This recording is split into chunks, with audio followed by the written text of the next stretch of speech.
Great good morning, everyone. It is a beautiful Friday, February 13th, 2026. My Cordaro Jewelers watch tells me we're nearing 9/16. They are your Valentine's headquarters. It's not too late. This is the Bob Cordaro Show. I am he, broadcasting today from the United States of America. I could prove it because we've got great Americans like Tom Homan in charge and large. It's also the place where the brave, like the veterans we will salute today, thanks to our man John Basiliga and his great Basiliga Hospitality Group. We lost them this year, but celebrate them today thanks to John, like John Fiquette, New Milford, Richard Carey, Plains, Gilbert Hill, Music, Arthur Hall, Dixon City, Charles Wadraig, Millville, and Frank Caparelli, Carbondale. The United States of America, founded with a certain knowledge and understanding by our incredible, amazing, irreplaceable founding fathers, that government is not, shall not be, cannot be our parent, our guide, our salvation, our direction. Not any of these things, but is nothing more than a necessary evil we require to organize and protect society. The United States of America, the country where, for the first time in human history, freedom was declared to be an unalienable right granted to each individual by God. Freedom couldn't be parceled out to groups. It couldn't be controlled by government or government officials because our great American Constitution ensures and codifies freedom of speech, freedom of religion, freedom of association, economic freedom, and freedom of the press, no matter how they use it. Now, armed with these freedoms, and only because we had them, a ragtag bunch of immigrants, rejects, and their progeny come out of nowhere to create the richest, most powerful, most culturally diverse and accepting nation ever to grace our planet Earth. Get it? Freedom equals greatness. America, the only place specifically invented and designed so that every American can live their life in the manner they choose, unlimited by their background, upbringing, race, color, or creed, unhindered by the government or those who would use government to control others for their own comfort, benefit, or power. This Bob Cordaro Show, well, it'll always be convincingly conservative, lovingly logical, proudly and passionately patriotic, and reliably right.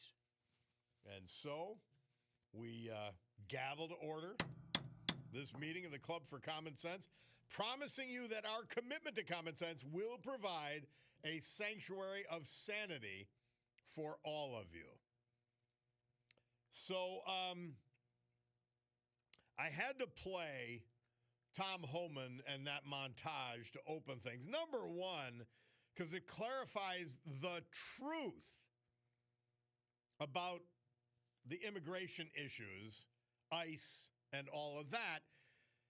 He exposes the lies. He exposes why they needed to go to Minnesota and surge. Nearly 4,000 lost children. I talk about this all the time. That's the insanity of the Democrats and the Biden administration. It's pure, unadulterated insanity. Oh, they're so compassionate. These protesters, when they get paid, they're so compassionate. They didn't give a spit about the kids who are being trafficked all over this country. One of the listeners reminded me yesterday, there was one address in Houston where 300 children were shoved to. That's where they were going. No, they weren't. What a disgrace. Absolute disgrace. The Democrat Party has become a sickening disgrace. And the media is part of that whole package. Unbelievable.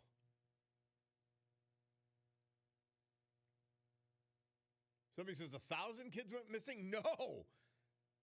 300,000. 300,000 unaccompanied children unaccounted for. They set up a hotline to pretend they cared. Well, nobody was answering the phone. They got 61,000 calls. Nobody answered the phone.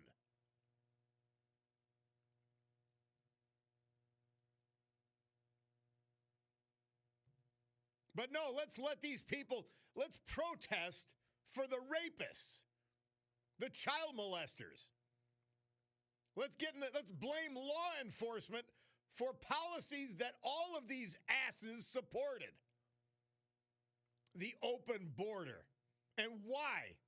It's so disgusting. It's even more disgusting. It's about power. Rather than simply admit, hey, our policies in these ridiculous sanctuary cities and left-wing states, they really suck and people are moving. Well, no, let's just import bodies for the census so we don't lose congressional seats. It's unbelievable. Unreal. And you talk about it, and they just look at you with this dumb look on their face. And what? And these are unadulterated facts. Now, Katie Couric has her own little thing. She had Rand Paul on.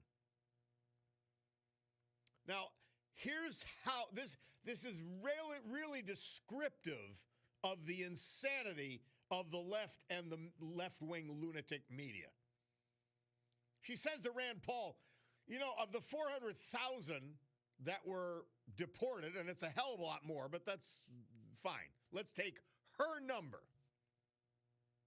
Only 14% were violent criminals. Oh, well, you exclude drunk driving? You exclude fraud? You exclude minor assaults?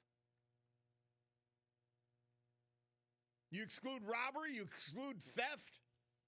These are illegal immigrants committing these crimes.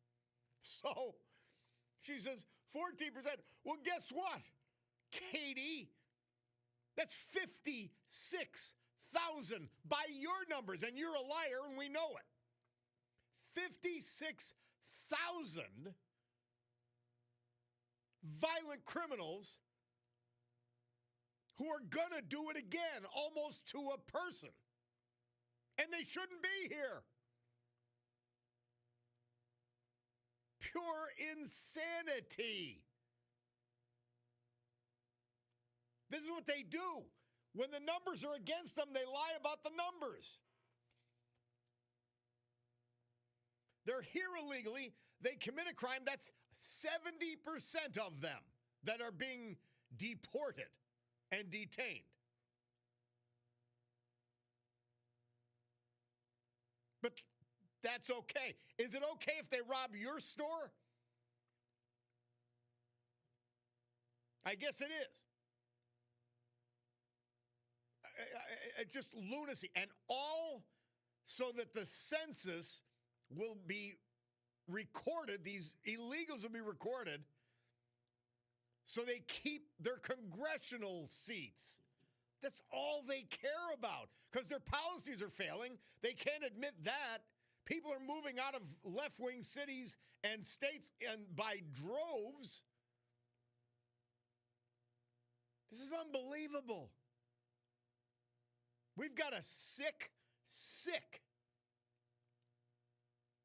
leadership class in the Democrat Party off the charts.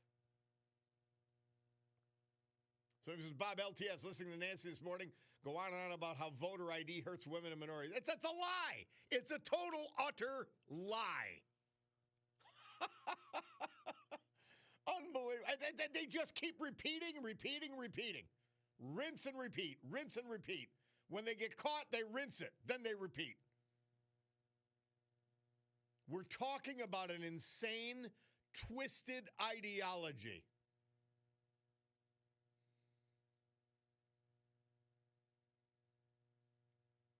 One of the trolls says Epstein ordered a barrel of sulfuric acid. Now, here's how stupid these people are. And by the way, I'm done with you for the day because you're too stupid to talk about. Epstein ordered a barrel of sulfuric acid, which authorities think he used to get rid of bodies of the victims on island. Where's your outrage? I express it every day. You're sick. You're mentally ill. You're not. You can't be ashamed of yourself because you're ill. These are the trolls that they pay a couple of bucks a day to listen to the show and send these things in. Who's not outraged about Epstein? Please tell me who. Name the person that's not outraged about Epstein. Oh, I could name a few. Bill Gates, Larry Summers. I could name them more than a few. Bill Clinton's not outraged about what he did. He's outraged that he's entangled in it. Unreal. Oh, dear Lord. All right. We have to take a break. You get into this and you start talking about it and you talk about sex trafficking. You talk about evil. Evil. Don't tell me they're stupid. They're evil and people who follow evil out of hatred for Trump, Republican, whatever. It's evil. This is evil. We're seeing it in the United States of America. We're back.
our Veterans Tribute this hour and every hour, this day and every day. Brought to you by our man, John Basiliga. Unwavering in his commitment to this country. Today we featured just one of his great companies, Basiliga Hospitality, and boy, they had a Galentine's event which included a fashion show at Atera, and then downstairs at Sergei's, it was a home run. Cutie was there. When they have a special event, go. You'll love it. I'm telling you. And don't forget, it's probably too late for Valentine's Day, but you could get to one of their places, the Old Brook Inn, the Far Street Tavern, the Queen City Tavern. Gorgeous. Absolutely first class. And, of course, Atera 519 and the Stegmeyer Mansion, the best in fine dining anywhere. John Fiquette. We lost him January 28th. He was from New Milford. Predeceased tragically by a grandson, Riley Fiquette. He survived by his own children, though. 6 grandchildren, 5 great-grandchildren, and many other family members. John graduated from Cressona High School in 1958. He then entered the United States Navy, serving on the USS Hornet. Upon discharge from the Navy, he joined the Pennsylvania Police Academy. He served with honor alongside his law enforcement family until retiring in 1986. He worked in security following that. He loved hunting, fishing, cutting firewood, woodworking, picking wild mushrooms. And then he loved to watch football. One of his favorite pastimes was going to his hunting camp and the North 40 property. He loved his family, and his career taught him to protect that family and their privacy. John Fiquette. Richard Carey. He was 79 when he passed on January 22nd. He was from Plains. He passed peacefully at his home, surrounded by his loving wife, Rita, and his 7 children, a reflection of the family-centered life he cherished. He was born one of 8. He was a devoted husband, father, grandfather, great-grandfather, brother, uncle, and friend, known for his unwavering strength, steady presence, and deep love for family and friends. Sergeant Richard Carey served with distinguished honor in the United States Marine Corps from 1964 to 1968. During the Vietnam War, he was a mortarman with the Alpha Company, 1st Battalion, 4th Marines. He was a vital part of combat operations in the Quang Tri Province. For his exceptional bravery and heroic actions during Operation Prairie, he was awarded the Navy Commendation Medal with Combat V, the Valor device. His legacy of service and unwavering Semper Fi spirit remained with him throughout his life. Life member of the Veteran of Foreign Wars and the American Legion. He began his career as a technical service sales rep at Cryovac, the division of W.R. Grace, which later became Sealed Air. 30 years with that group. He survived by his devoted wife of 56 years, Rita, his greatest support, truest friend, and partner in all life's seasons. His son, daughters, proud grandfather of 18 beloved grandchildren and 4 great-grandchildren. Many other families as well. Richard Carey. 2 more of the amazing veterans, brought to you by John Basiliga and Basiliga Hospitality. I got tears in my eyes. I'm having a hard time reading. Anyway, well, that's what this is for. Storm Tracker 16 forecast from meteorologist Joe Snedeker, brought to you by our great friends at Montage Mountain Resort. We love it up there. It means winter. It means fun. And we'll be pounding all over the place on the weekend. Well, today becoming mostly sunny, high 34. We're only at 21 at the moment. Tonight, cloudy with a chance of snowflakes, 22. Saturday, partly sunny, high 40. Sunday, mostly cloudy, 40. Monday, President's Day, another day to ski or snowboard at Montage. Mix of sun and clouds, 43 degrees. That's your weather report brought to you by the people who mean weather, who mean fun regardless of the weather, Montage Mountain Resorts.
Oh, I thought that's where they say, you. I guess that's later. The Skyliners. Murph says this date, 1959. They released their hit, Since I Don't Have You. You know, I talk about this music, and we play stuff that's older than me. But it's so evocative of a time and a place and emotions. All right, I wanted that. I wanted to hear that. A little more, Bulldog, a little more.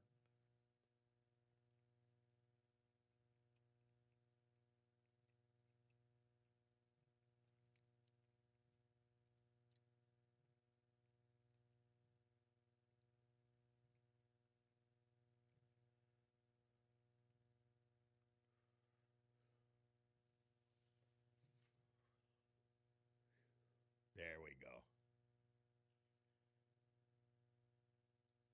I wasn't even born when the Skyliners released this hit. But, man, I remember, I don't know. I don't remember the first time I heard it. Maybe you do. But probably in one of those, like a great movie. Awesome music. So, Tenor Jim from Wilkes-Barre, he says, Bob, in my opinion, some, not all, Democrats have become Democrats. And most, not all demonstrators have become demonstrators. LTS. LTS back at you. This is sick. This is sick. There is no basis in logic. There's no basis in fact. There's no basis in truth or reality for anything the Democrat Party does at this point. It's insane. There's no, you can't. I'm looking at on my monitor, Jacob Fry, the Minneapolis mayor. I mean, he's an insane person. He doesn't care about the people he represents. He cares about his sick, twisted ideology. Mondami, the same. Encouraging people to obstruct ICE, armed men with weapons chasing criminals. Let's encourage them to do that. And you know what? I say this about self-awareness. A lack of self-awareness is the hallmark of a left-winger. They set up, okay, they're anti-fascists. They set up roadblocks. And they were going to decide which people got into their neighborhoods. You want to talk about no sense of irony? It's a sign of insanity. They set up roadblocks in Minneapolis, blocking people from going into their neighborhood until they checked them.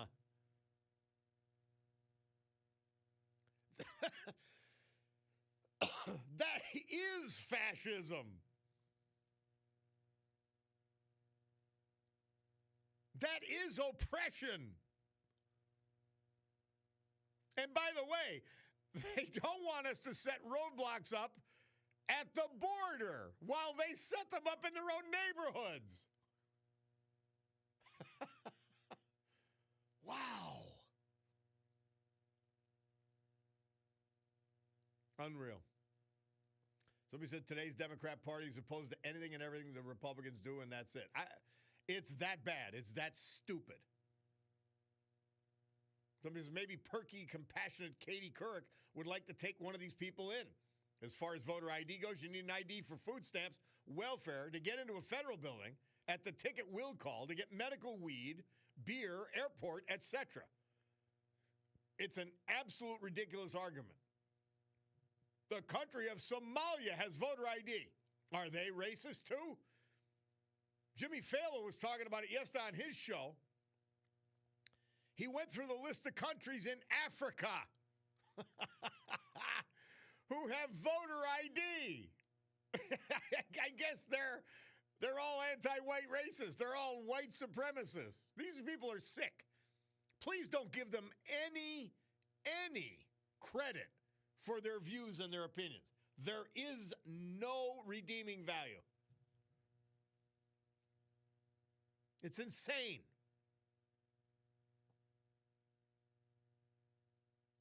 One of the trolls, Americans want ICE to get rid of gangs, not gardeners. You're speaking for Americans? You're wrong every time you text in. You're an idiot. But yeah, let's listen to another idiot. It's unbelievable. And they're proof Trump had nothing to do with Jeffrey Epstein, but they'll keep going back to it as though it wasn't disproven. It's insanity.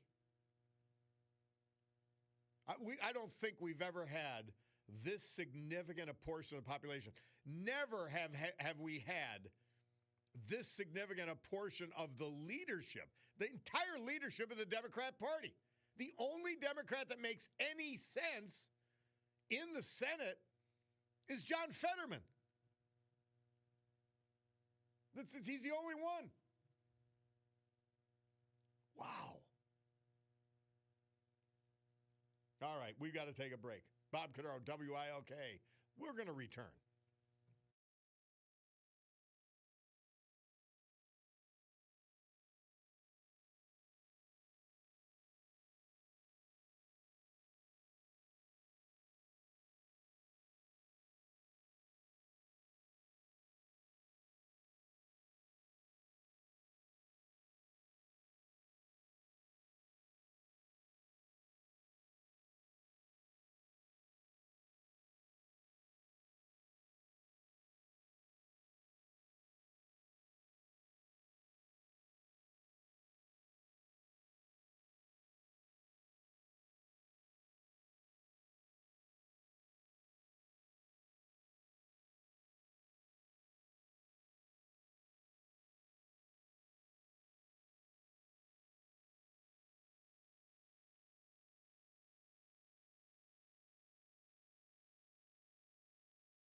The Righteous Brothers. This date, 1965, they had the number one hit with You've Lost That Lovin' Feeling. And, of course, before that, the 1980 Winter Olympic Games in Lake Placid, New York. That was Governor Hugh Carey. I met him. I thought he was cool. Hugh Carey speaking and talking about all that. And they were great Olympics, weren't they?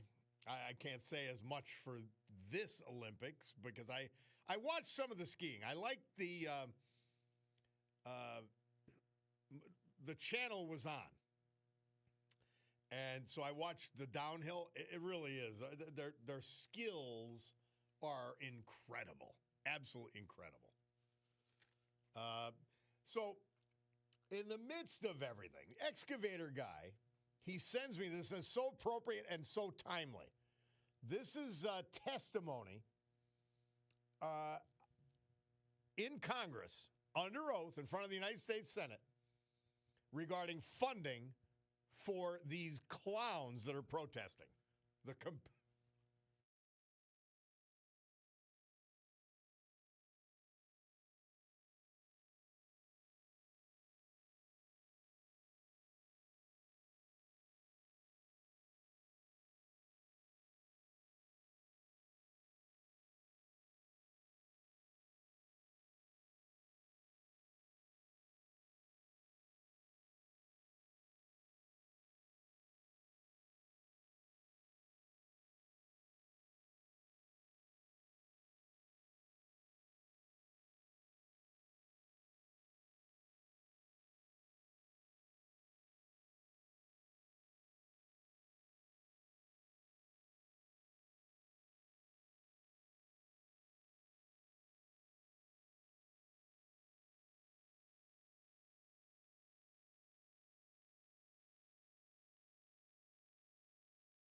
You hear the names.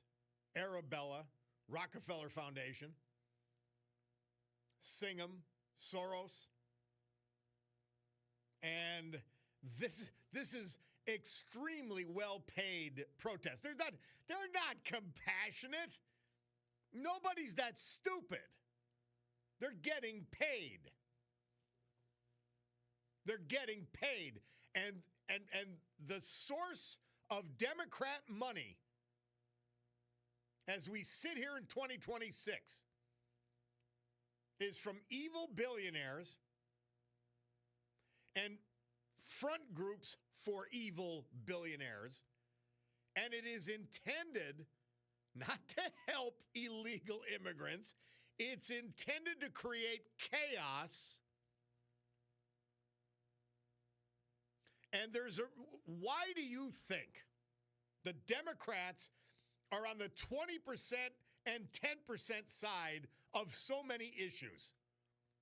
Follow that sick, evil money. That's why they're there. It's that simple. Chuck Schumer, he doesn't believe in anything. I can produce speeches about every issue that he's on today, whether it's closing the government, how idiotic that is, to the open border, to illegal immigrants. You name the issue. That scumbag has been on the opposite side. And so goes for all the long-term Democrats. They're following the money, and it's evil money. And it's scary evil. And it is intended specifically to undermine the United States of America. That's what it is. Singham a Chinese communist. Soros is a sick, twisted old man. His son is a sick, twisted young man. It's crazy. There is no good coming from this. Unbelievable. All right. Well, I got to thank God for the Cordaro Jewelers watch because I could go on about this issue. And by the way, I will. But we've got to take a break.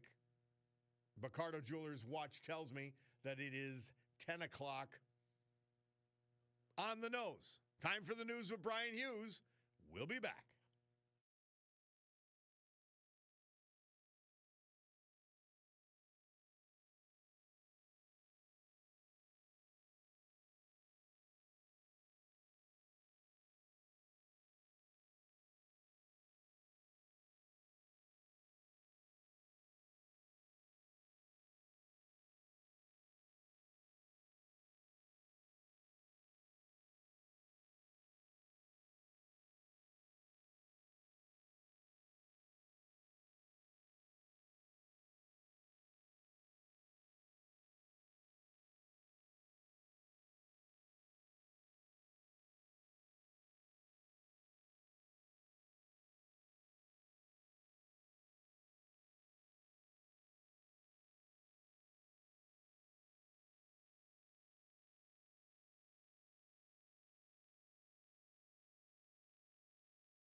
Great good morning, everyone.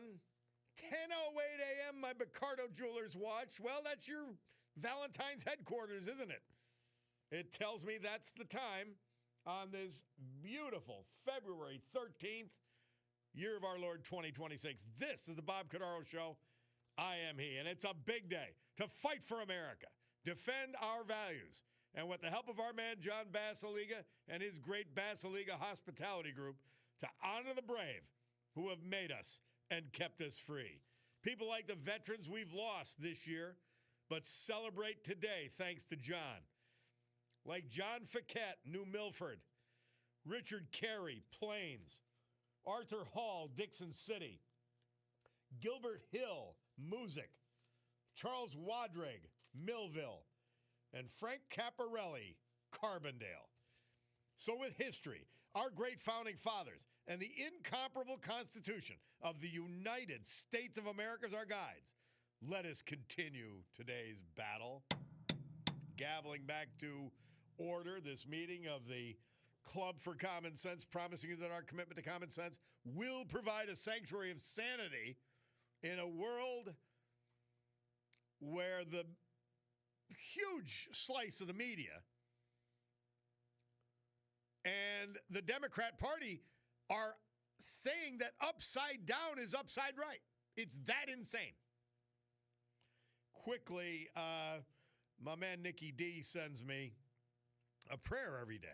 And it's one of the best ways to start the day. And he sent me, this is not a prayer, but an interesting little ditty. It says, life is so ironic. It takes sadness to know what happiness is, noise to appreciate silence, and absence to value presence. Fantastic. Somebody text in, Bob, two things. I would like to thank you, number one, for the Veterans Tribute. Well, thank John Basiliga for that. Thank and patronize his companies. That's the truth. That's who brings it to you. But I'm happy to be the reader.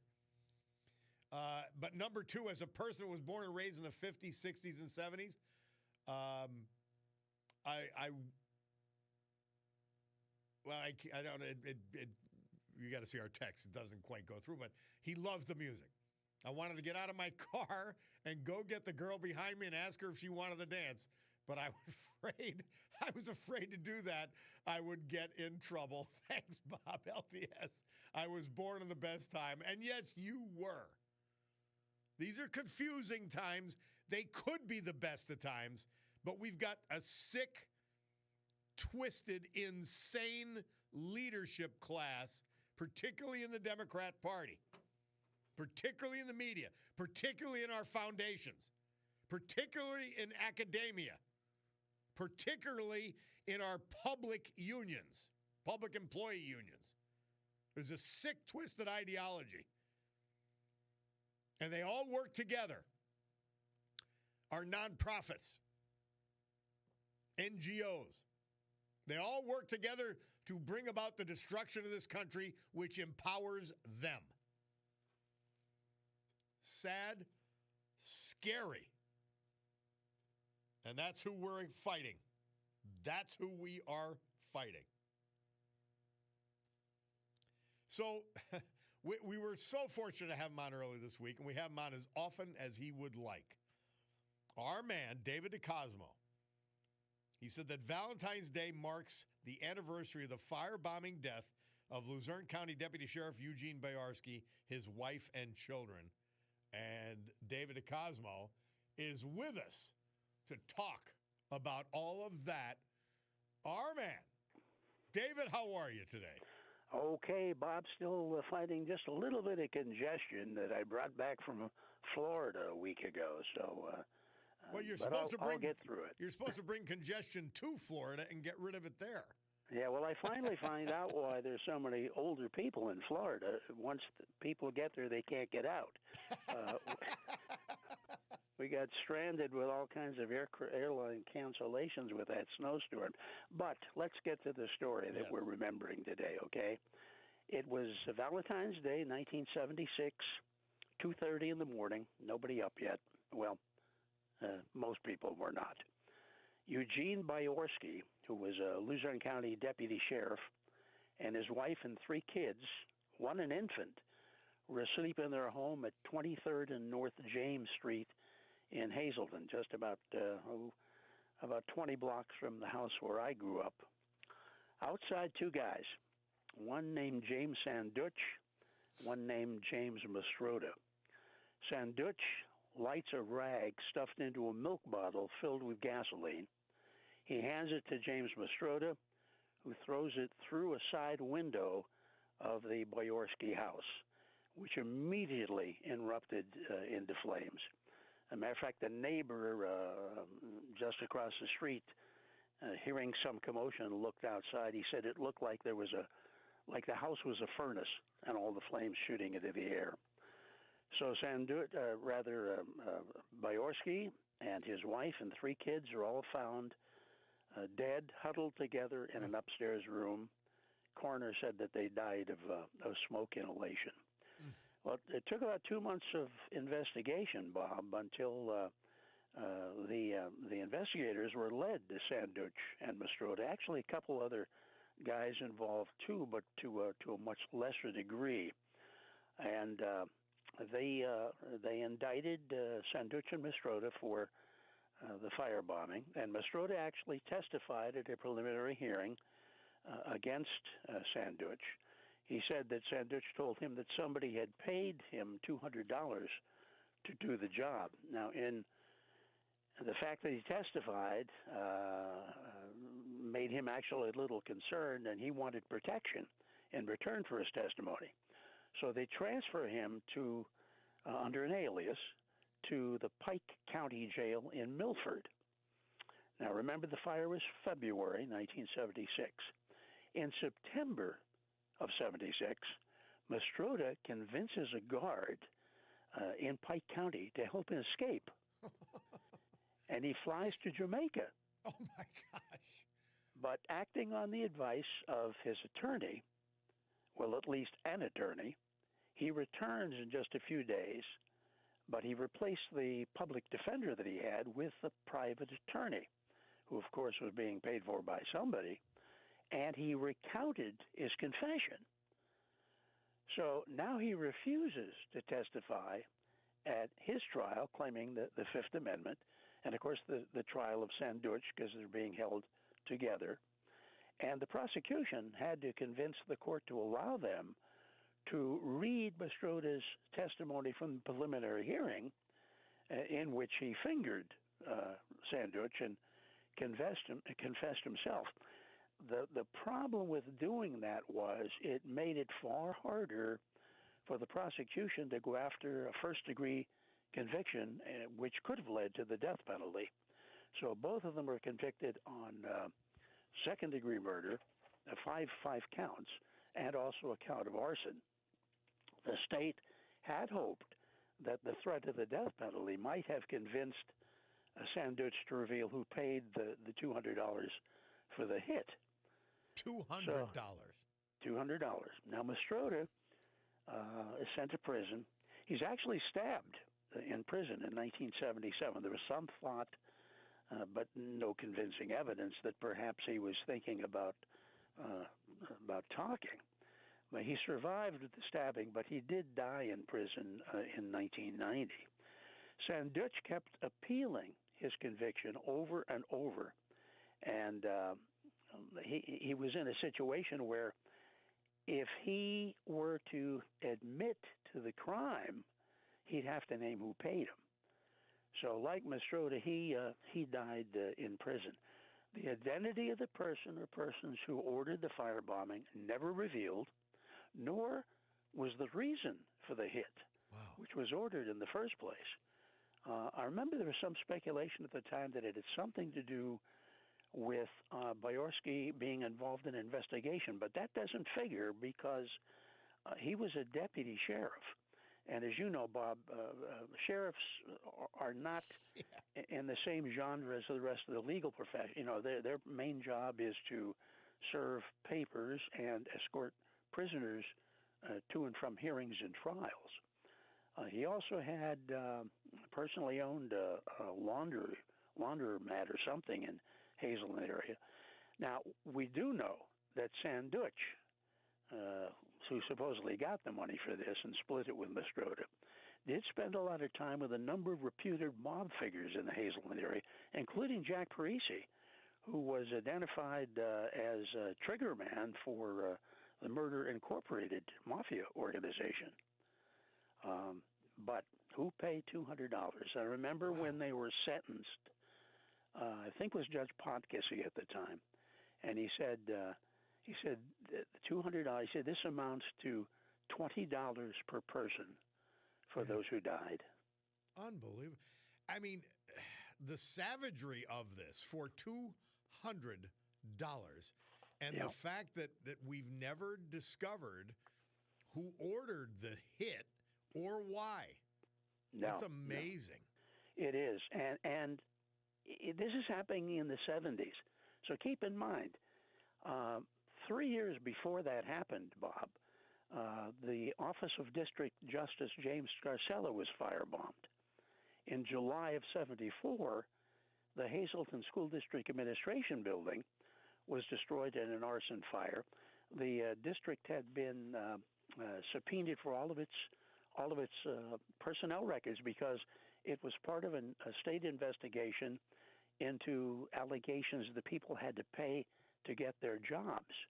And they had assembled all of this personnel information in one room at the district administration building, and that's the room where the fire started. And, of course, all of the records were destroyed.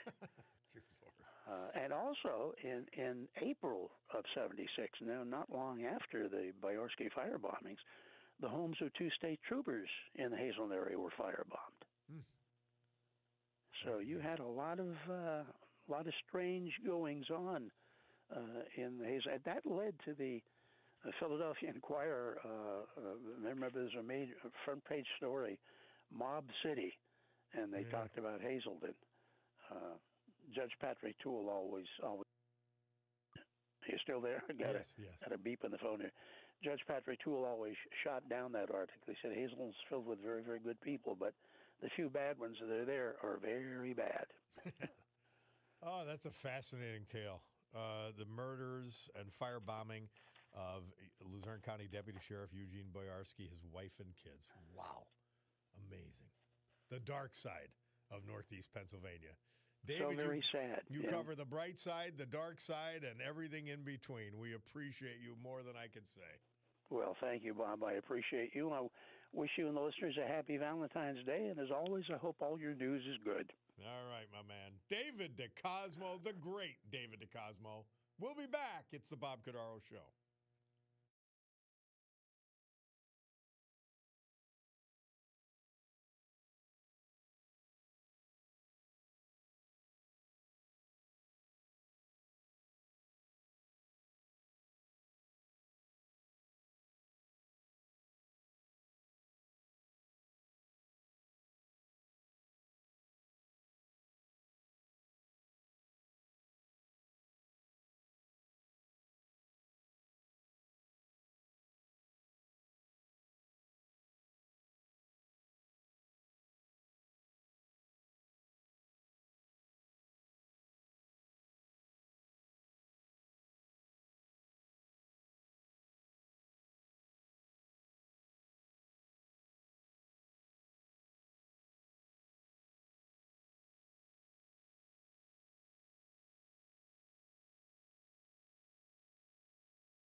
Chris Christopherson. Ginny C. from Plains Township said, play this song, very poignant. I hope you'll listen to it someday. Well, Ginny, for you, anything. Murph could even understand that we interrupted his music list. Thank you, Ginny. Love that song. How great is that? Thank you, Ginny. Mother Teresa for February 13th, St. Teresa. She said, if you can't feed 100 people, then feed just one. Man, the best. The best. Let's go to Ed from Berwick. Ed, how are you? Ed, are you with us, my man? Oh, yeah, buongiorno, Roberto. How are you, my friend? Very, very good. Tutto bene. Now, I got a question for you. Are there tax-exempt institutions based in the United States, not Soros, not that Chinese guy, not America, that support these anti-ICE, Yes. Anti-American groups? Are there? Yes.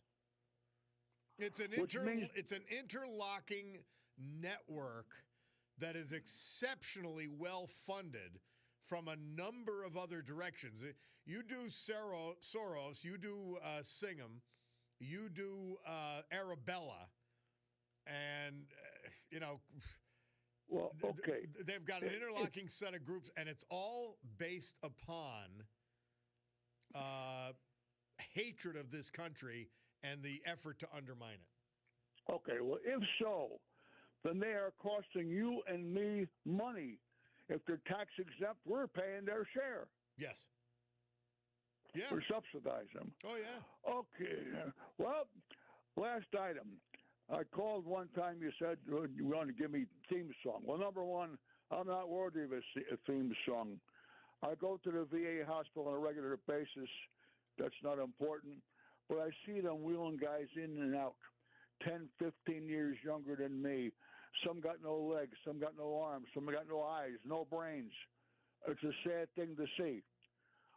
So for them, I would say these veterans, the perfect song for them by Kay Kaiser, not the later reconstituted versions of this song, but Kay Kaiser made this right after we were attacked. Praise the Lord and pass the ammunition. We've played that on Veterans Days. I'm writing it down though, because I do love the song. And because later on, there's one part they say, "Don't be a politician," and they said, "Well, we're not going fishing." No, I guess it hurt some overpaid congressman's feelings. Hurt him. But that's the old Kay Kaiser when we had our back to the wall. Yeah. So that's all I've got. Well, we love it. Always a pleasure, Ed. Know this. Yes, they are so ingrained in the American establishment, these subversive groups and subversive wealthy people, that we are subsidizing them through their tax-free status. Yes. Okay. Now you made me mad. All right. Thank you. Thank you for saying it in Italian. Buongiorno. That's how Bad Bunny got away with it. Thank you. We'll take a break. We'll be back. It's the Bob Cordaro Show.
Our Veterans Tribute this hour and every hour, this day and every day. Gratefully brought to you by our man John Basiliga and his great Basiliga Hospitality Group. I don't know if you get reservations at a Terra 519 for Valentine's Day. I'll be there. Stegmeyer Mansion, that's just the same. But you know what? There's more to the Basiliga Hospitality Group than those two amazing restaurants. There's the Queen City Tavern. Larry, Danielle, myself, and Cutie went last Saturday and loved it. The Far Street Tavern, the neighborhood tradition, continued and reimagined on the Great Trips Park section of West Scranton. The Old Brook Inn, 307, Springbrook Township. And you want nightlife? Well, last night was the Galentine's Day fashion show. But there's all kinds of musical entertainment. It'll be packed. It'll be fun. Sergei's, the nightclub. Arthur Hall. We lost him January 28th at age 86. He'd been preceded in death by his wife, Barbara Vitelletti Hall, who passed away a little over a year ago. They were married for 62 years, and the family says are now reunited. He was a graduate of Dixon City High School and Johnson College, a proud Army veteran and a member of Emmanuel Lutheran Church, the proud co-founder and co-owner of Joel R. Machine Company, which he founded with his childhood friends, Leonard and Joseph Lupini. He worked at Joel R. for over 50 years, and his heart was filled with pride when his son Arthur III stepped into his place. Art was a pillar of his community, serving on Dixon City Council and with the Dixon City Community Club for many years. He founded and led the Dixon City Shade Tree Committee. An avid golfer and golf historian, Art was a longtime member of the Elmhurst Country Club. Kind and loving husband, father, grandfather, and friend. He's survived by his son, Arthur III, his wife, his two daughters, Dawn and Jennifer, 8 grandchildren, and many other family members. Arthur Hall. Gilbert Hill. We lost him January 30th at age 88. He was from Music. His beloved wife, with whom he celebrated 65 years of marriage last June 6th, is Crenna Elizabeth Hill. Born in Pittston, graduate of St. John Baptist Elementary and Pittston High School, he proudly served in the U.S. Army as a draftsman stationed in France. Gilbert briefly worked with the Army Corps of Engineers as a civilian and was employed as a civil engineer for his career. He's the co-owner of Pennsylvania Testing Labs. In 1980, he did something completely different. He purchased and became the owner of Fenhaven Motel and Cabins in West Yellowstone, Montana. He came back and continued working in engineering in the construction industry, including work on the Nesbitt Water Treatment Plant and the Seastown Dam. Gilbert was a man of quick wit and enjoyed genealogy and researching family trees. Surviving, in addition to his wife, are his 4 children, 6 grandchildren, 8 great-grandchildren, and 3 great-great-grandchildren, in addition to many other family members. Tragically preceded in death by a grandson, Eric Scott Zimmerman, but with an incredible legacy. Gilbert Hill. Our great veterans this hour, brought to you by our man John Basiliga and Basiliga Hospitality, the place to be this weekend. Storm Tracker 16 forecast meteorologist Joe Snedeker. All of this brought to you by our great friends at Music at Montage Mountain, the place to ski, to snowboard, to hang out. Our gang has one of those great tents with the fire pit on Saturday afternoon. It's just fabulous. It's the place for winter fun. Today becoming mostly sunny, high 34. Tonight cloudy with a chance of snowflakes, 22.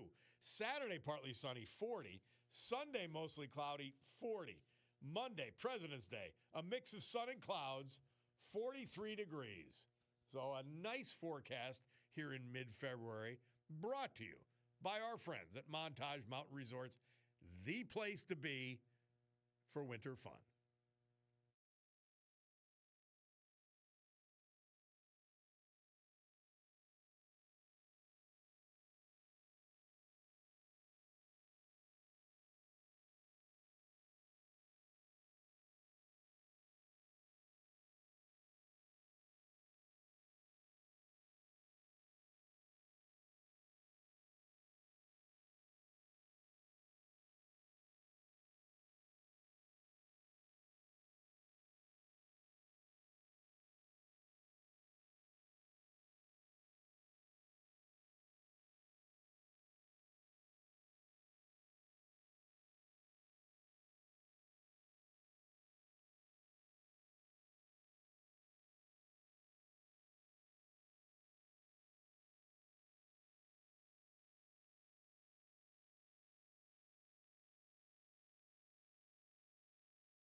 The Ed Sullivan Show. The Rolling Stones performed, Murph tells us, this date, 1966, on the Ed Sullivan Show. I always know it as the Ed Sully Stone Show from the Flintstones. Their first song was Satisfaction. And the Bulldog found the actual recording. So that's pretty cool, right? Bob Cordaro back with you. Very quickly, there's 2 pages of the newspaper, even the rags, that have value. And there's decent people working there and all that. We know that.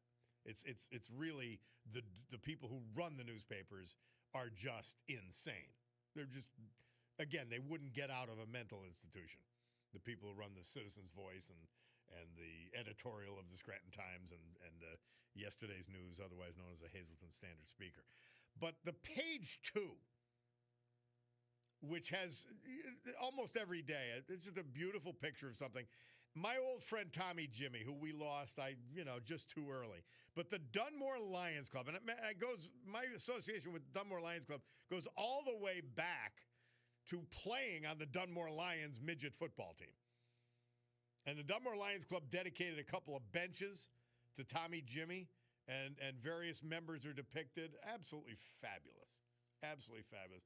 And I clipped it out of the paper yesterday because, you want to point out what's positive and good also. And I'm so happy they're honoring Tommy Jimmy. All right, we got some phone calls we got to get to. Jim from Hazleton. How are you, Jim?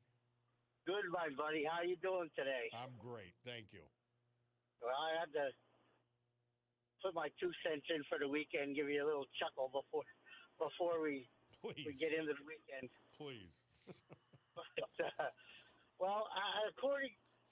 First thing before I get into that thing, I told Bulldog a story from a mob-related story from back in the 90s that I have some information on, but I don't recollect it altogether. But So let's be cautious.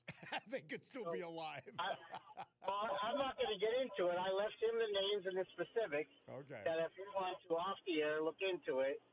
And my facts are pretty good, but I don't want to throw anything out there. Jim, don't be giving me assignments. You come here with a full-blown story. You hear me? Well, we'll have to meet one of these days. We'll have to plan a meeting. All right. And I'll have to meet you. Yes. But anyway, back to what I was saying with the Bulldog. The other thing that, according to the Democrats, if all these illegals that are nonviolent are such great people, then Donald Trump should pardon all nonviolent people, let them out of prison. Then that would save tax dollars because they wouldn't be in prison since they're nice, upstanding citizens. Yes. As long as they're nonviolent. Yep. And also, for all the felons that can't possess a gun, well, if they're nonviolent, then why shouldn't they have a gun? I mean, it's okay. Man, I'm amen on both. Well, I get it, but the thing is, if you apply their logic, then it should make sense. But they don't like American citizens. It's an excellent point. It's an excellent comparison, but they don't like American citizens. Certainly not ones they can't control. They should strip their citizenship, teach them Spanish, and then let them out of jail and call them illegals. I love it. Hey, we got to move on, but thank you, my friend. Appreciate it. Let's go to Joe from Berwick. Hey, Joe. Hello, Bob. So I'm going to bring something up here, Bob. It has to do with the correlation, okay?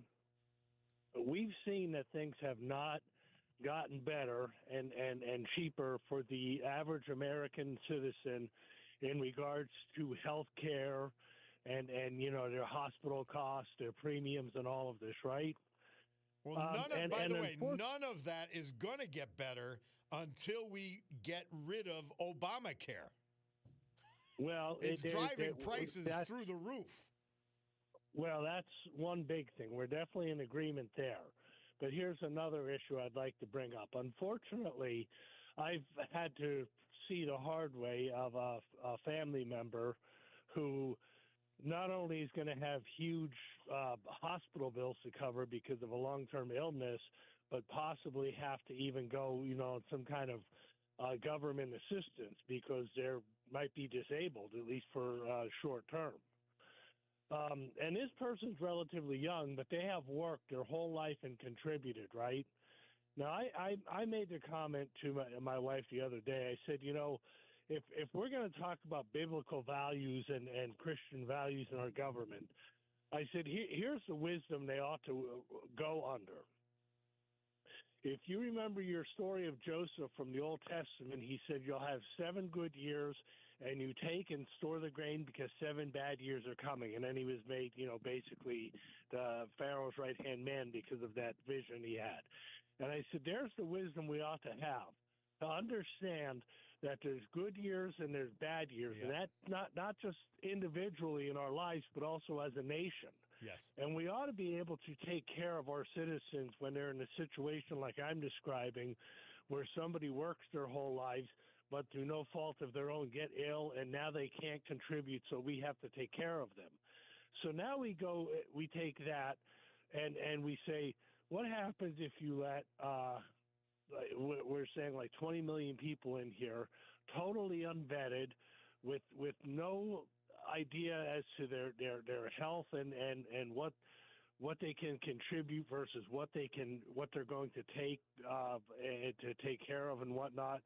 How in the world can anybody not see or think that this is taking away from the health of our nation and being able to provide for ourselves and take care of our own citizens the way that we ought to based upon the wealth that we have? It's just absurd, and I know we don't have enough time to make that direct correlation. These people are insane, the people leading those thoughts. But I had a conversation at a Super Bowl party with a woman I've been friends with for a long time, and her husband's a cop. And she said, well, what about that 5-year-old that they abducted? I said, that was a lie. I said it was an outright lie. And then I explained it to her. And I'm like, I don't know if I changed your mind, but I'm like, people are absorbing the lies of the media and the Democrat Party as though they're true.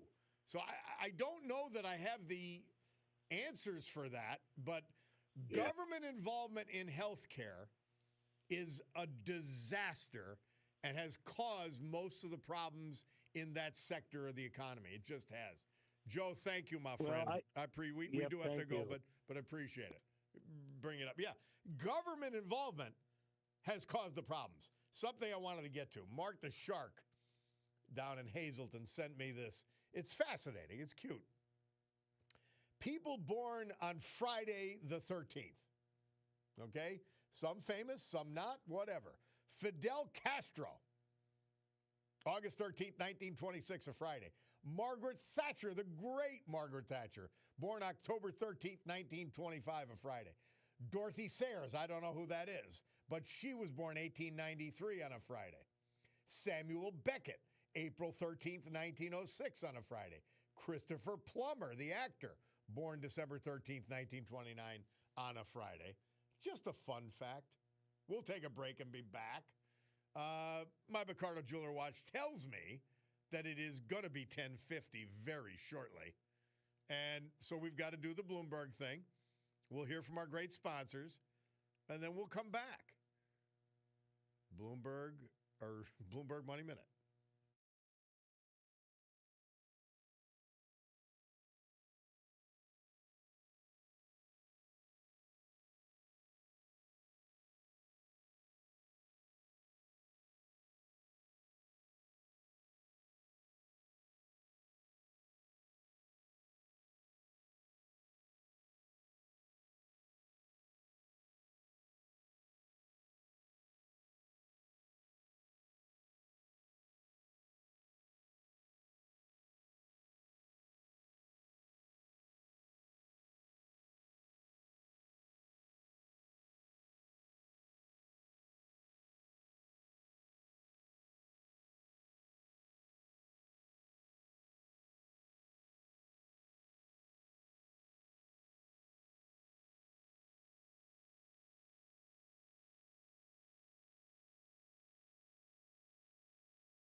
Bob Dylan. Murph tells us he released his hit Lay Lady Lay. Columbia Studio A in Nashville, Tennessee. This date, 1969. Bob Cordaro back with you on WILK. This one story that Brian Hughes has been telling us really just straight. The second boy passing after that Kingston fire. Oh, just devastating. Just devastating to think about. And it brought it to the fore again with David DeCosmo relating that firebombing in which 3 kids died down in Hazelton back in 76. Wow. Unbelievable. Somebody text in, well, it's a troll, so whatever they say, the opposite is true. But they said Medicare works pretty good. That's why it's going bankrupt. That's why it's going insolvent, because it runs so well. Dear Lord. I mean, the dumber you can come up with, the dumber the thing you can come up with, this particular troll will come up with. Well, see, I hope it just is okay, because I'm going on it soon. From Rich McKelly says, I miss the way old-time politicians campaigned. They talked about issues. They made promises, kept or not. These days, especially now, a politician can campaign and win on their TDS. That's sad. We need to wake up. If we don't, then issues like fraud will fester. Well, they have. Yeah. Scranton resident says, how can snow still be in a roadway this many weeks after a snowstorm blocking a lane entering the city? Because our mayor's not here. Our mayor is elsewhere, worrying about what they're doing. That's all. They're not worried about anything else. She's not worried about anything else but running for Congress and using you as a stepping stone. That's what they are. It's sad and it's crazy. And she got away with it running for mayor. My God, if she becomes congressperson as a left-wing lunatic she is, I don't know. That'll be like, what? We have a great congressman, Rob Bresnahan. One of the best in his first term I've ever seen. And I've been following Capitol Hill since I worked there in the early 80s. Yeah. Amazing. The people who vote for her are out of their minds, period. There's nothing else they can say about them. Hey, what I can say is Picardo Jewelers is your Valentine's headquarters. And they are telling me the time is 11 on the nose, which means it's time for the news with Brian Hughes. We'll be back with our Congressman, Dan Muser, after that.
great good morning, everyone. It's 11:06 and change on my Cordaro Jewelers watch here in the great Northeast.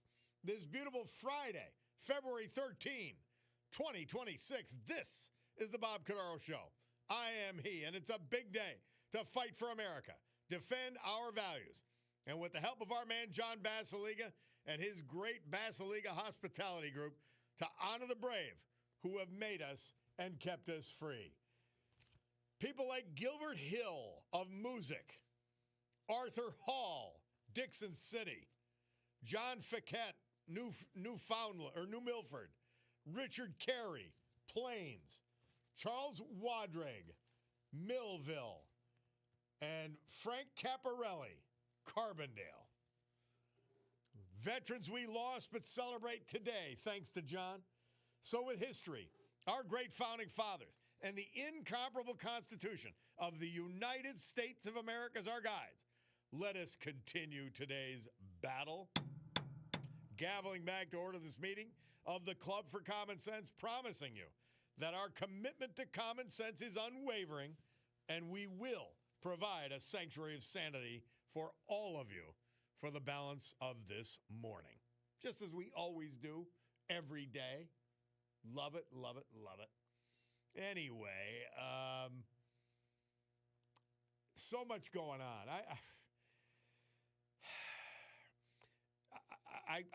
You need to understand. We all need to understand. We need to internalize that many of the so-called elites in this country are evil. That evil exists. And I just go back to the 300,000 kids led into this country unaccompanied, and they didn't care where they were going. 3,364 missing unaccompanied alien children were found in Minnesota during that critical operation. That's just in Minneapolis. 3,364 missing unaccompanied alien children. You're going to tell me there's not evil underlining that? Slave labor, sex slavery. This is nuts. This is wrong, and this is what the Democrat Party's fighting like cats and dogs for. Nuts. And anybody who goes along with this, you're sick. Face it. Well, somebody that's got his head on right, a guy we love, our Congressman, Dan Muser, he is with us. Congressman, how are you? Bob, my friend, I am a certified member of the Club for Common Sense, so I'm doing well. But I will tell you this: I'm still not going to let that black cat that's been following me cross my path today on Friday the 13th. So. Yeah, I'm not much for those things. I have a black cat. He crosses my path constantly. So I don't know. But you have been busy, and you've been fighting. I get to watch you with Stuart Varney on Fox Business and Maria Bartiromo and on News Nation. I'm going to tell you how proud we are of you. They turn to you for guidance on what is happening, and you have ingrained yourself in the leadership in U.S. Congress as quickly as anyone I could remember. Well, that's really nice of you to say. I greatly appreciate it. Certainly an honor to serve. I will be running for re-election again this year. Petitions start, next week. And you know, the messaging is important. And you know, from the very beginning, I did say I'll never deliberately state something that's not true. I will state things that I believe to be completely true. And the only thing that could be is that I might be wrong and somebody might disagree with me, but I'm still determined to tell the truth. And that's the case on this Save America bill that we're dealing with. That is known as the Safeguard American Voter Eligibility Act. And I just, you know, since 6 o'clock this morning, and I got back from D.C. last night, I'm in the district. I'm watching the news or the so-called news, the mainstream media. Shows like, believe it or not, I do watch Morning Joke in the morning, and and I listen to their craziness, stating how the SAVE Act is going to keep people. The idea that they state that certain ethnic groups are going to have a difficult time getting AID. I mean, if that's not subliminal or indirect or direct racism, I don't know what is. Exactly. I mean, that's been their claim. And now their latest is that they're all saying the same things. The DNC must be putting out these talking points that married women are going to, because many of them changed their names to their husband, are going to have a difficult time voting. And they're all stating the same thing. And it's outrageous. I mean, when you get your marriage license, your name, if you choose to change it or add or keep the other, that's the name, and that's when you go get a driver's license or a real ID, which we use today, or your passport, or a state non-driver photo ID, or your military ID, or your naturalization card. Which you need for everything else, Dan Muser. You have to do it anyway. You need it. You said it, okay? You need it to get a driver's license. You need it to get a credit card. You need it to take out a library book. You need it for a bank account, to get funding of any kind, to get on an airplane, to get a job, to buy certain types of cough medicine, to get prescription drugs, to buy beer, wine, alcohol, to enter most federal buildings. By the way, this is the other one. Against it, like their life depends upon it. Dan Muser, to vote on Capitol Hill, to vote in Congress, you need a picture ID. Yes. Most of everyday life requires an ID, yet they're fighting against this like their life depends upon it, they meaning the left, and their political life does perhaps depend upon it. Hey, so that's Navy guy need to know. Navy guy kicks in. He said, how was my wife able to change the name on her driver's license, social security card, and nursing license? It's done every day. And by the way, you have to do it anyway. Exactly. So it's really a shame that they're just trying to. And look, on your show this morning, I was listening to Nancy Kamen having not like I say a fit over it, but a very long monologue on just this, on the idea that women in particular who get married may have difficulty because their driver's license doesn't match, their real ID doesn't match their birth certificate. They'll have to stay in the house. Horrible bill. They'll all have to stay in the house, all 70 million, regardless of whether this is passed under that logic. They just have to stay home. Well, they can't drive. They can't do anything. Like my wife likes me to say, a woman's house, a woman's place is in the House and the Senate. There you go. Well, the shutdown is going to start, today? Tonight at midnight, as we strike the Valentine's Day shutdown, Bob, is coming. They could not come up with a sweetheart deal, apparently. And it's really not very funny. I mean, 11/12 of our government has been funded. So this will shut down about 5%, but it's a pretty important 5%. And why they're doing it is, once again, common sense. It is senseless, and there's no reason for it. But what will be shut down is not just ICE, not just the Department of Homeland Security in its entirety, FEMA, TSA, who get paid, Customs and Border Patrol, ICE, of course, the Weather Service, and the United States Coast Guard. All will be shut down as of midnight tonight because our Democrat colleagues, many of them are frenemies, many of them are not even that, particularly the leadership, want a bill. By the way, ICE, for the most part, has already been funded. It was in the BBB, so most of this is symbolic, which is typical for their leadership, particularly the Senate leadership and House leadership, because none really support this or voted for it, with the exception of John Fetterman, which is pretty interesting. But it's about removing masks from ICE agents, and just a quick word on that. Look, their bosses, their leadership, the people know within their ranks who they are. They're not trying to hide their identification or their ID. They are trying to not be recognizable by the frenzied mob, so they don't take pictures of them, put it online, and get doxxed, as they call it, which means harassed, pursued, whether on social media or at their home in their. Now, my answer to no masking is take the masks off, but let's increase the penalties for doxing of federal law enforcement. If we do that, if you're going to get fined or jailed for verbally or attacking somebody's home, that's a federal law enforcement agent, then we can agree to that. The other one is these administrative warrants.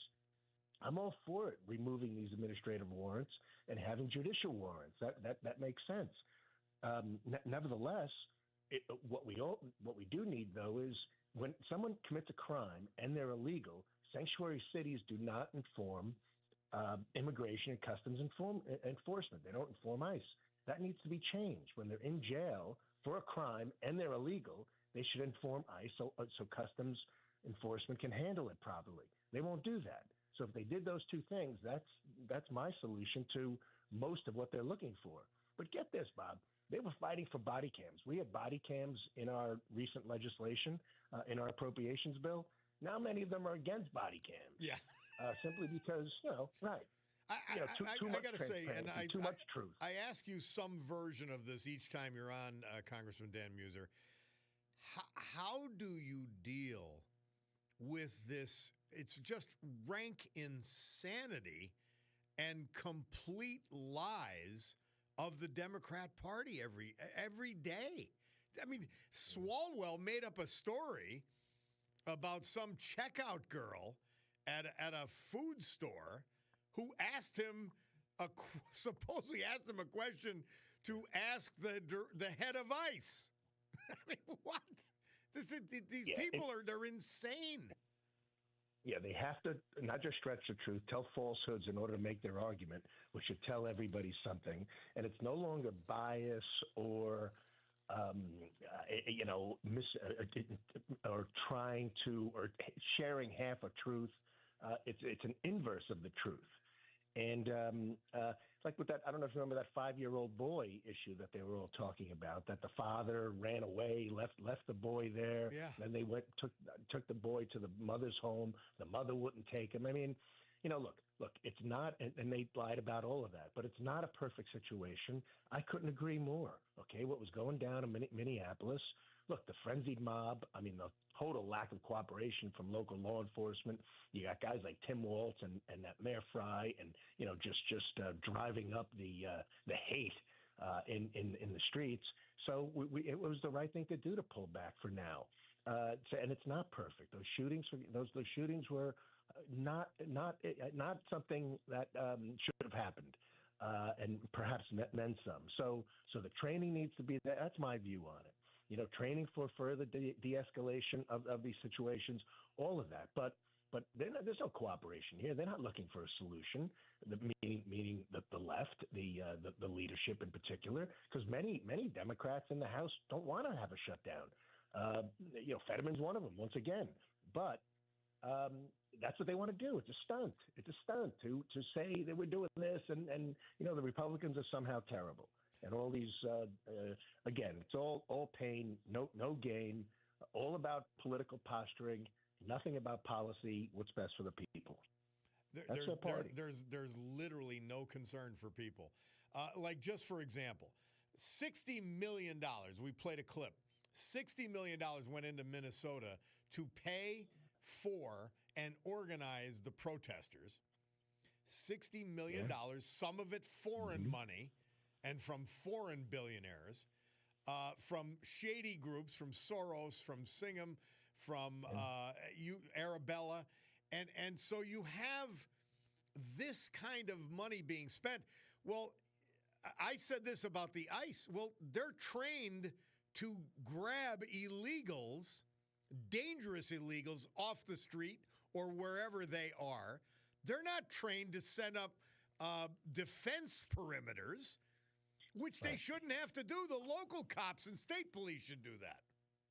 Yeah, that needs cooperation. It exists in 90%, if not every other city, with the exception of Minneapolis.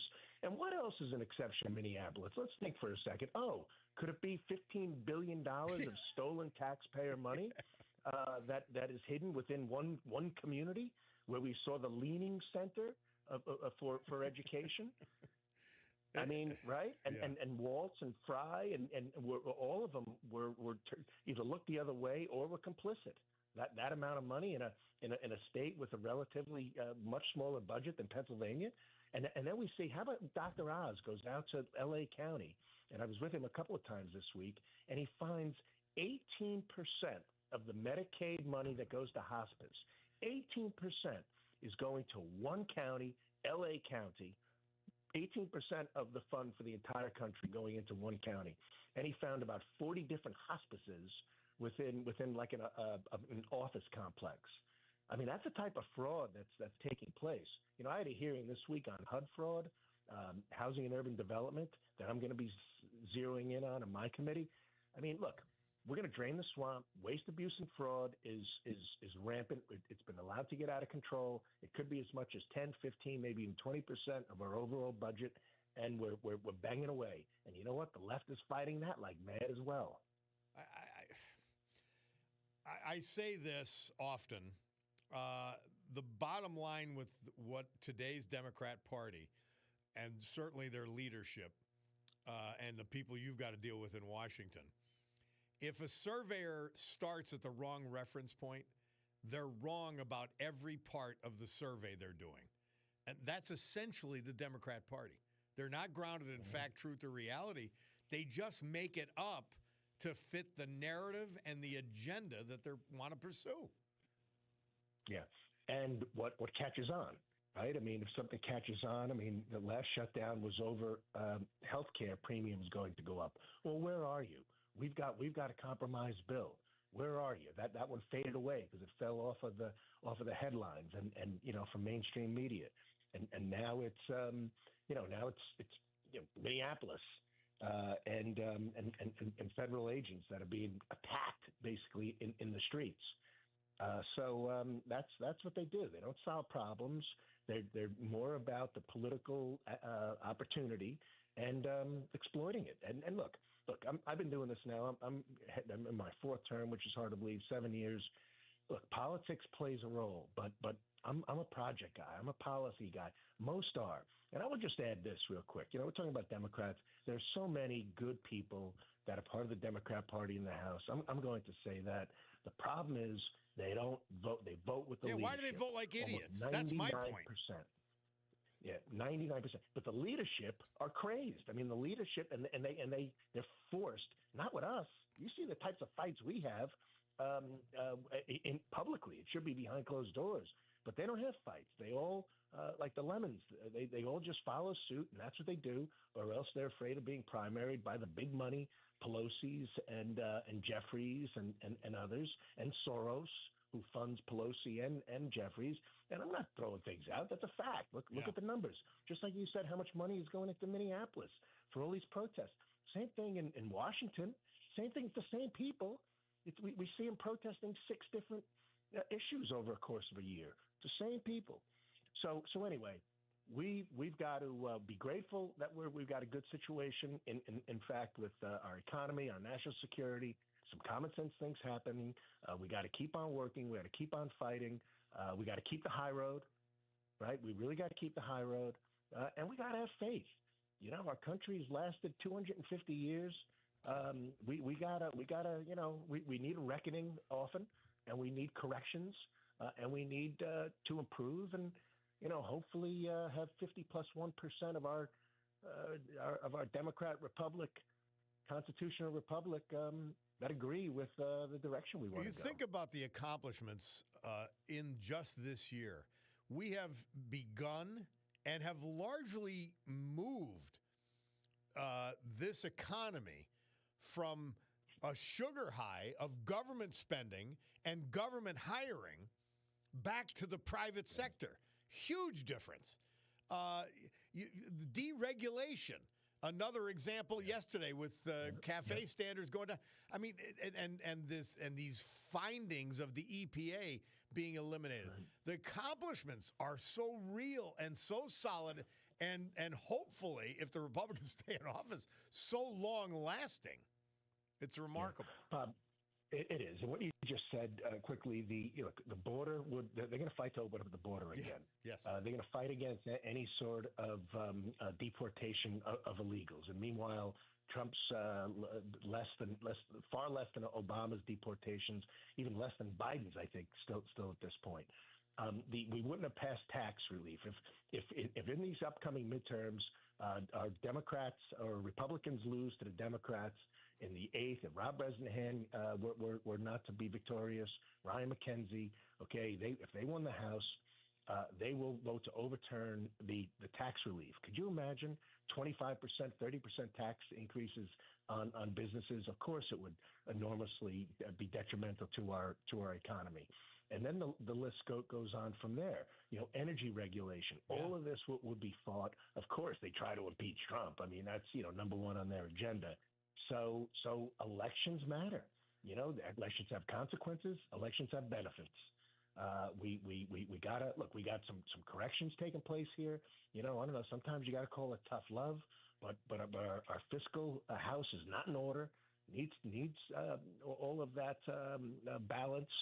And the increases, and the Biden team hired over 300,000. I don't know how you could possibly hire 300,000 in 4 years, but they did. Yeah, we're now cut back by about 250,000, and most of those were voluntary retirements that they set up, giving people a package. So in the over a 5-year period, it's cost effective. So it's not being done how the media portrays. We're trying to get it right. There's a lot of improvement needs to be, and look, we're gonna keep at it while maintaining our national security, keeping energy going, keeping our economy moving forward for all Americans. That's the plan anyway, and hopefully come the midterms, people see that. Yeah. Because the alternative they ought to be afraid of. Yes.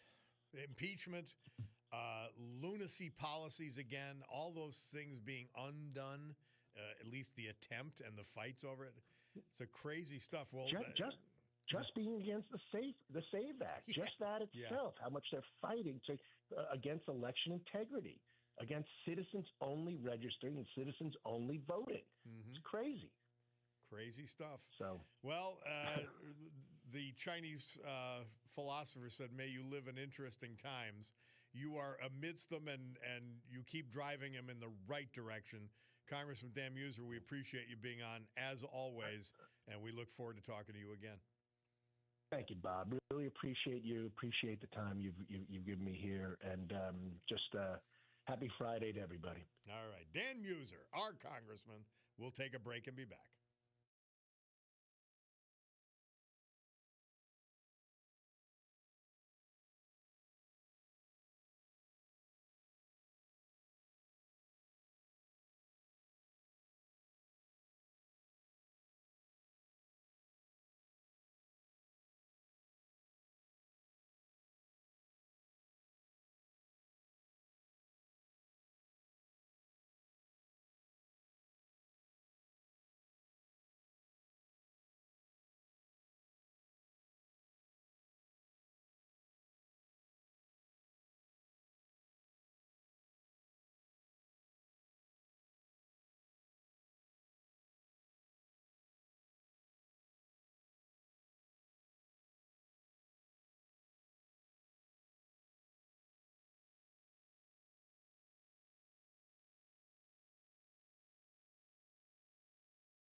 Our Veterans Tribute this hour and every hour, this day and every day, brought to you by our friend John Basiliga and his amazing Basiliga Hospitality Group. 3 great bar restaurants. Old Brook Inn, 307 Springbrook Township. Love it. Far Street Tavern, the reimagined neighborhood tradition in the Great Trips Park section of West Scranton. Love it. The Queen City Tavern, downtown Oliphant. Love it. We were there Saturday and just enjoyed the hell out of it. Fine dining at Atera 519. One of the most gorgeous restaurants you'll ever see. Atera Late Night. That means they're open with food and the whole package, even after 10 o'clock. Stegmeyer Mansion. Old world take on amazing dining and a great bar experience. The Basiliga Hospitality Group. Charles Wadrig. We lost him at age 89, January 22nd. He was an Air Force veteran who owned the Wadrig Mercery of Millville. Graduated from Hughesville High School, 1954, and then served all of us for 4 years in the United States Air Force as an airplane mechanic. He then worked as a self-employed landscaper and eventually became the owner-operator of Wadrig Nursery. Charles received his private pilot's license and enjoyed flying small aircraft. He's survived by his 4 children, 7 grandchildren, 5 great-grandchildren, and 2 great-great-grandchildren. Amazing legacy. Sadly preceded in death by his wife, Shirley, who passed away in 2022, but survived by many other family members and those 4 children. Charles Wadrig. Frank Caparelli. We lost him January 29th. He was 92 years old. He was from Carbondale. He was surrounded by his loving family. He was the devoted husband of Marie Calabro Caparelli, with whom he shared a loving marriage of 67 years. Born in Carbondale, graduate of the great Benjamin Franklin High School in that city. Lifelong devoted member of Our Lady of Rosary Parish, worshiping at Our Lady of Mount Carmel Church, Carbondale. A proud United States Navy veteran, Frank continued his commitment to service through his active membership in the Cerro Leo Disabled American Veterans Post and as a faithful 4th-degree member of the Knights of Columbus. He had a strong sense of duty, faith, and community, the hallmarks of his life. In his younger years, he worked alongside his father and grandfather in a family dry cleaning business for more than 30 years. He was later employed by Triangle Pacific Cabinets and the Carbondale Area School District. He loved his family. He loved regular mornings at McDonald's restaurant, his treasured breakfast club. In addition to his beloved wife, Marie, Frank is survived by 4 daughters,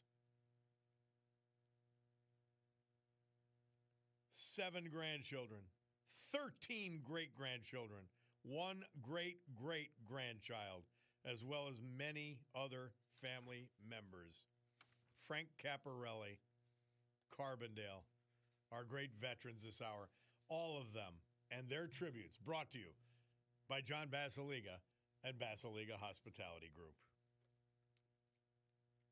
Storm Tracker 16 forecast from meteorologist Joe Snedeker, brought to you by our great friends at Montage Mountain Resorts.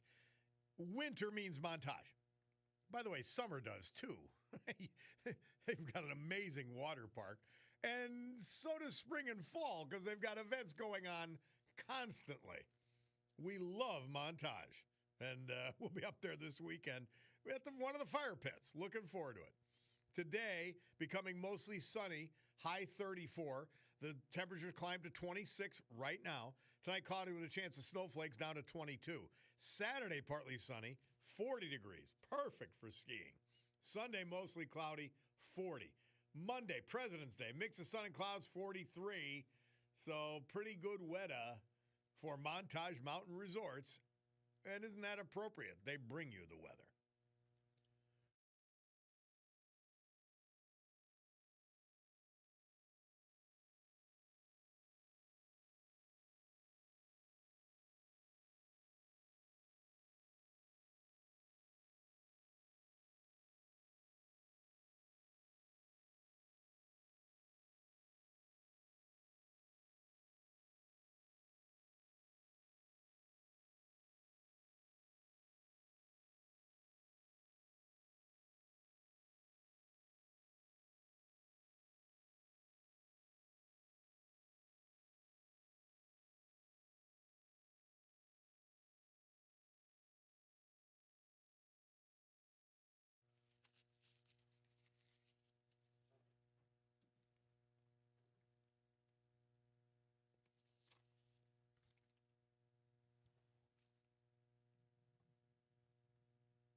This date, 1971, Cat Stevens debuted with his first single, Wide World, and a great song, without doubt. Without doubt. Well, we brag about Montage Mountain all the time. So I asked Tyler from Montage Mountain to check in to tell me what is going on at Montage this weekend, President's Day weekend, one of your big weekends. It should be a blast. Tyler, what's happening, brother? Oh, not too much. How you been? I'm doing great. I'm doing great. Well, a lot is happening, actually, up at Montage.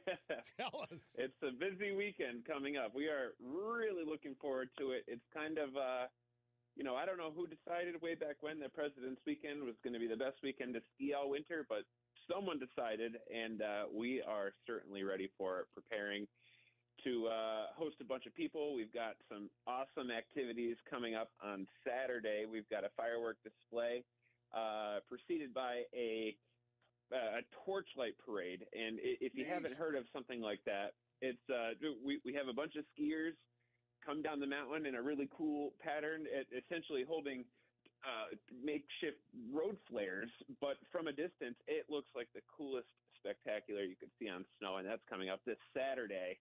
What time? Right around. Dark time. Okay. When really, leading into the fireworks, I guess, right? Yes. Yeah. It's back to back. As soon as the last torch holder comes down, the fireworks go off, and you can expect to see that between 6 and 7 o'clock. And of course, you don't have to be a skier to enjoy that. That is free to watch from the mountain, from the parking lot, etc.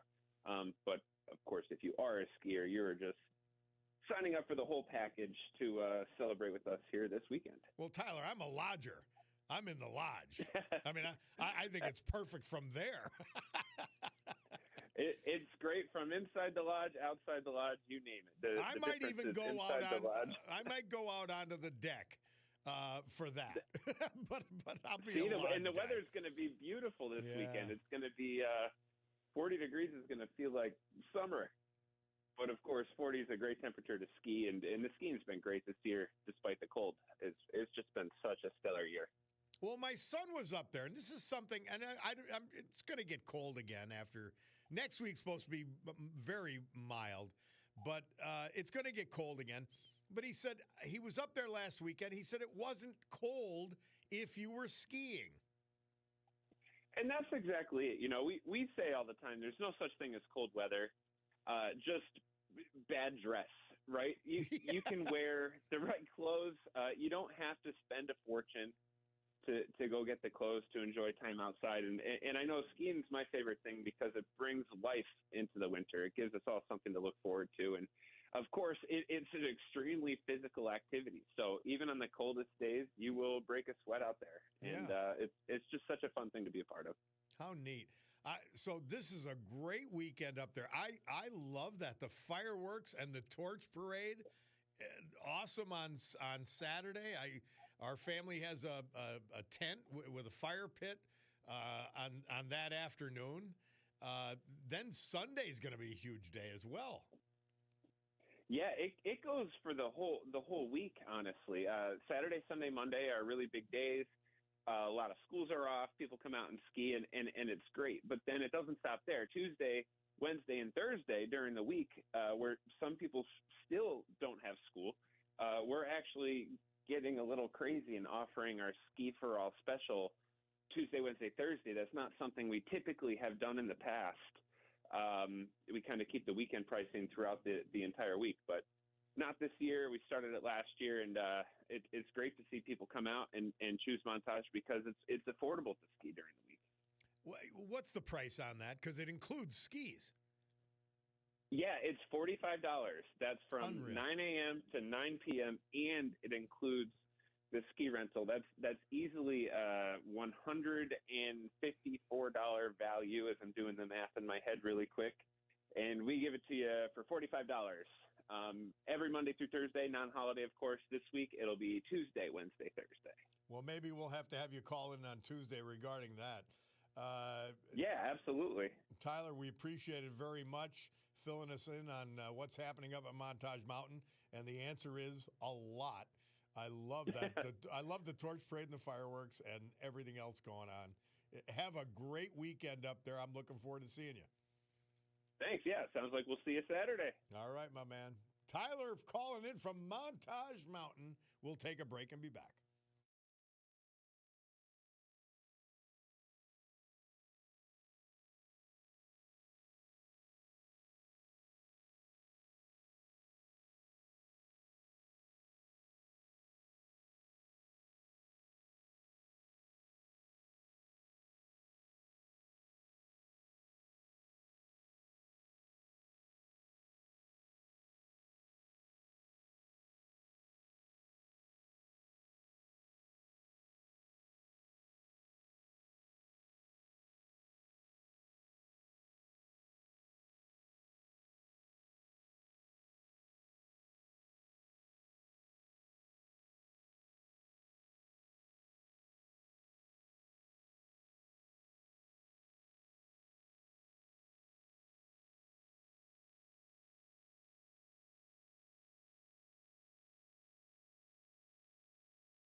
Now, why didn't they knock on the pipe that time?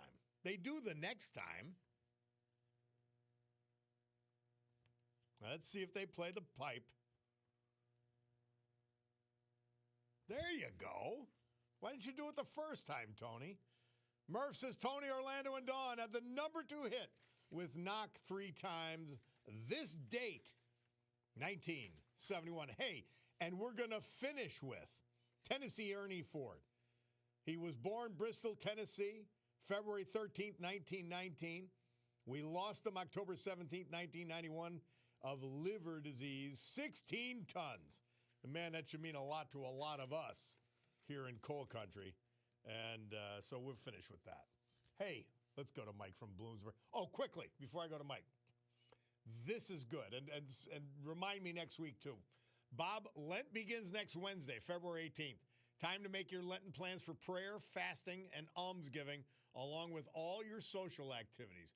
Time to focus on what is truly important, eternal life. God bless. He has. Thank you so much for that. I'm very happy to hear that. Hey, Mike from Bloomsburg, we got about a minute or so, my friend, following up on Dan Muser. I love doing cardio with Cordaro, and it's great to be talking to you. Hey, I can only do push-ups, so yeah, that's good. I want to follow up on something Dan Muser, who is a fantastic guy, said. He said something about the money that was going into Minneapolis and the purpose of that to protest, right? Well, the purpose of that was to cover up and distract people from the absolute corruption that was going on in the city of Minneapolis, and the Democrats basically stealing taxpayer money. And that money, I bet a lot of it went to fund Democrat elections, and we're finding that out all over the country. And the final thing I'm going to say, the United States is not perfect. By any means, it is not perfect. But I guarantee you this, if I could snap my fingers and this whole country would just vanish, all hell would break loose, and hell would be taking place in every corner of the world. Guaranteed. Our system, Mike, that's a great point. Our system, what the Founding Fathers put together, what freedom has helped create, is the best we can do given the human condition. It's the best we can do. And by the way, it's provable by any metric, any measure, that this is the greatest country on earth. Absolutely. And every one of these big programs that Trump is turning back, they did nothing but increase cost for consumers, and he is protecting the consumers. Yeah, is it helping business? Yes, but it's helping consumers, and we live in the greatest country on the face of this earth. Amen. Thank you so much, Mike. Always a pleasure. Somebody said, St. Bob, and I love that. You call me a saint. I'll never get there, but I love you saying that. St. Bob, a commercial jetliner, when it's fully loaded with people and luggage and its other materials, 16 tons. Go figure how it gets off the runway. Well, it's probably a bunch of coal miners that get it done. That's what I think. Hey, we've got to do our poems. First of all, Policeman's Prayer. And this is from my friend Nikki DeSando. And let's get it done. All right? I got it upside down. Let's put it upside right and do it. Policeman's Prayer. Lord, bless the ones who wear the badge, the ones who walk the beat, protect and keep them safe while they are on the street.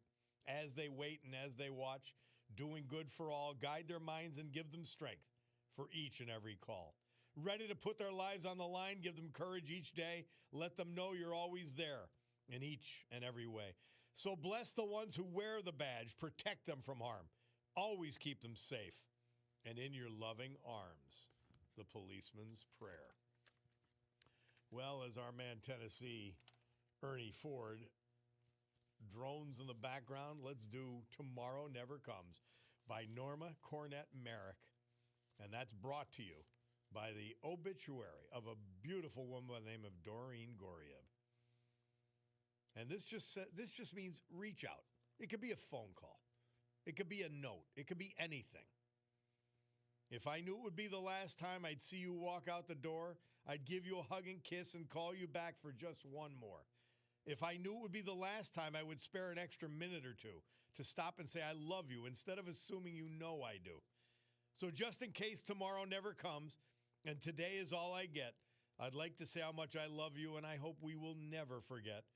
Tomorrow isn't promised to anyone young or old alike, and today may be the last chance you get to hold your loved one tight. So if you're waiting for tomorrow, why not do it today? For if tomorrow never comes, you'll surely regret the day that you didn't take that extra time for a smile, a hug, or a kiss, and you were too busy to grant someone what turned out to be their final wish. So hold your loved ones close today and whisper in their ear that you love them very much and you'll always hold them dear. Take time to say, I'm sorry, please forgive me, thank you, or it's okay. And if tomorrow never comes, you'll have no regrets about today. Our great veterans brought to you by John Basiliga, Arthur Hall, Dixon City, John Fiquette, Milford, New Milford, Richard Carey, Plains, Frank Caparelli, Carbondale, Charles Wadrig, Millville. That's our gang, our great gang today. Guys, have a great weekend. After this song finishes, I got a gavel to adjournment. This meeting of the Club for Common Sense.